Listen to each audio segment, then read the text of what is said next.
दोस्तों, दाऊद इब्राहिम और छोटा राजन की दुश्मनी, मुंबई अंडरवर्ल्ड की सबसे बड़ी जंग। दोस्तों, 1993 मुंबई बम धमाकों के बाद मुंबई अंडरवर्ल्ड का नक्शा हमेशा के लिए बदल गया। वही दो नाम जो कभी एक ही गैंग के सबसे करीबी साथी थे, दाऊद इब्राहिम और छोटा राजन, अब एक दूसरे के सबसे बड़े दुश्मन बन चुके थे। छोटा राजन, जो कभी दाऊद का दाया हाथ कहा जाता था, अब उसी के खिलाफ खड़ा था। पत्रकार ज्योतिर्मय डे ने अपनी किताब खल्लास में लिखा है कि 1993 के बम धमाकों से पहले अंडरवर्ल्ड में कौम की चुरन चलती थी, यानी धर्म का कोई महत्व नहीं था। लेकिन बम धमाकों के बाद सब कुछ बदल गया। मामला सिर्फ गैंगवार का नहीं रहा, बल्कि हिंदू और मुस्लिम डॉन की पहचान का बन गया। दोस्तों, आखिर क्या है पूरी कहानी, चलिए जानते हैं। दोस्तों, स्वागत है फिर एक बार द गिरोथ की नई वीडियो में। दोस्तों, कहानी शुरू होती है 1970 के दशक की मुंबई से।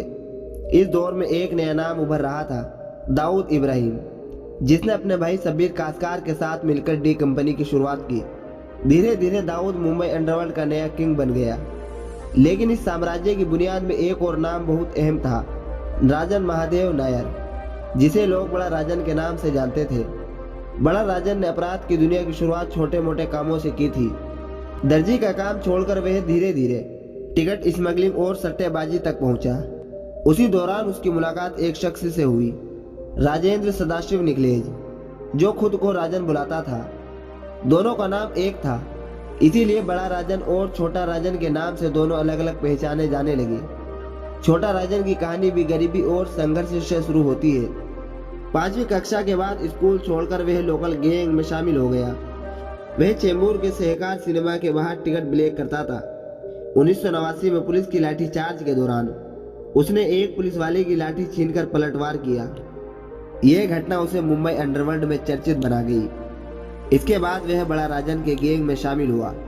दोनों ने मिलकर चेंबूर से घाट कोपार तक के इलाकों पर अपना कब्जा जमा लिया। पर जल्द ही दूसरे गैंगों से टकराव शुरू हुआ, खासकर यशवंत जाधव और अब्दुल कुंजू से। यशवंत जाधव से झगड़े के बाद बड़ा राजन और अब्दुल कुंजू के बीच पुरानी दुश्मनी फिर भड़क उठी। 1982 में कुंजू ने बड़ा राजन की हत्या करवा दी और इस हत्या ने छोटा राजन के भीतर बदले की आग जला दी। कुंजू को उसने कई बार मारने की कोशिश की, लेकिन हर बार वह बच निकला। अंत में एक क्रिकेट मैच के दौरान छोटा राजन ने हमला करवाया। मैदान में खेल रहे कुंजू को गोली मारकर हत्या कर दी गई। यह घटना पूरे अंडरवर्ल्ड में चर्चा का विषय बन गई और छोटा राजन का नाम तेजी से फैल गया।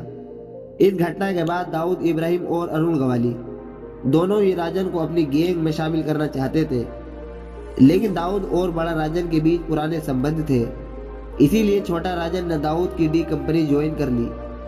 आते ही उसने करीम लाला के भांजे की हत्या कर दाऊद का विश्वास जीत लिया। 1986 में एक कत्ल में नाम आने के बाद पुलिस दाऊद की खोज में थी। इसीलिए दाऊद मुंबई से दुबई चला गया और मुंबई में अपने ऑपरेशन की कमान छोटे राजन को सौंप दी।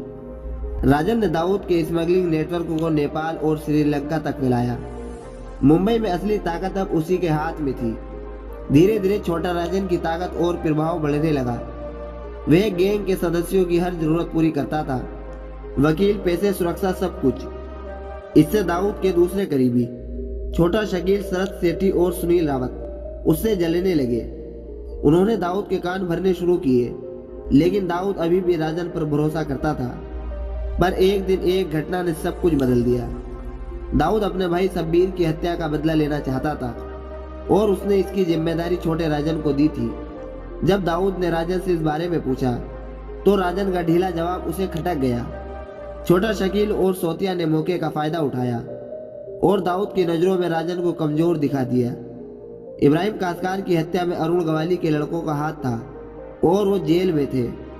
एक रोज सोतिया और छोटा शकील को खबर लगती है कि गवली के लड़के अस्पताल में हैं। दोनों अस्पताल में हमले की प्लानिंग करते हैं और गवली के आदमियों को मरवा देते हैं। इस घटना से छोटा शकील का कद दाऊद की नजरों में ऊंचा हो गया। अब डी कंपनी में शकील का कद बढ़ने लगा और छोटा राजन का प्रभाव घटता गया। 1993 में मुंबई बम धमाके हुए, जिसमें दाऊद का हाथ बताया गया। छोटा राजन शुरू में उसका बचाव करता रहा, लेकिन धीरे धीरे उसे एहसास हुआ कि अब गैंग में कौम की दीवार खड़ी हो चुकी है। धर्म का भेदभाव बढ़ता गया। मीटिंग्स में छोटा राजन को काफिर कहा जाने लगा उसके वफादार साथी भी इससे नाराज थे। धीरे धीरे राजन डी कंपनी से अलग हो गया और अपने वफादार लोगों के साथ नया गैंग बना लिया। अब उसके गैंग में भर्ती होने से पहले लोग देशभक्ति की शपथ लेते थे। डी कंपनी से अलग होने के बाद छोटा राजन दुबई में रह रहा था, लेकिन उसे अपनी जान का खतरा महसूस हुआ। वह दुबई छोड़कर काठमांडू और फिर मलेशिया पहुंचा। उसी दौरान उसे खबर मिली कि छोटा शकील उसे खत्म करने की साजिश कर रहा है। राजन ने बदला लेने का फैसला किया। उसने शकील और सोतिया पर हमला करवाया, जिसमें सोतिया मारा गया लेकिन शकील बच निकला। इसके बाद उसने नेपाल के नेता मिर्जा दिलशाद बेग की हत्या करवाई, जो दाऊद के आदमियों को पनाह देता था। अब छोटा राजन खुद को देशभक्त डॉन कहकर प्रचारित करने लगा। उसने बम धमाकों में शामिल कई लोगों को निशाना बनाया। 1998 में अयूब पटेल और सलीम कुर्ला पर हमले करवाए। राजन ने बैंकॉक को अपना नया ठिकाना बनाया और वहीं से ऑपरेशन चलाने लगा। अगले 15 सालों तक डी कंपनी और राजन गैंग के बीच खून खराबा चलता रहा। सितंबर 2002 में छोटा शकील ने बैंकॉक में राजन पर हमला करवाया। वह गंभीर रूप से घायल हुआ लेकिन बच गया। अस्पताल में पुलिस की निगरानी में रहते हुए भी वह अपने साथियों की मदद से भाग निकला। उस समय उसके करीबी संतोष सेठी ने बताया कि राजन भारत लौटना चाहता था, लेकिन उसे ऐसा करने से रोक दिया गया।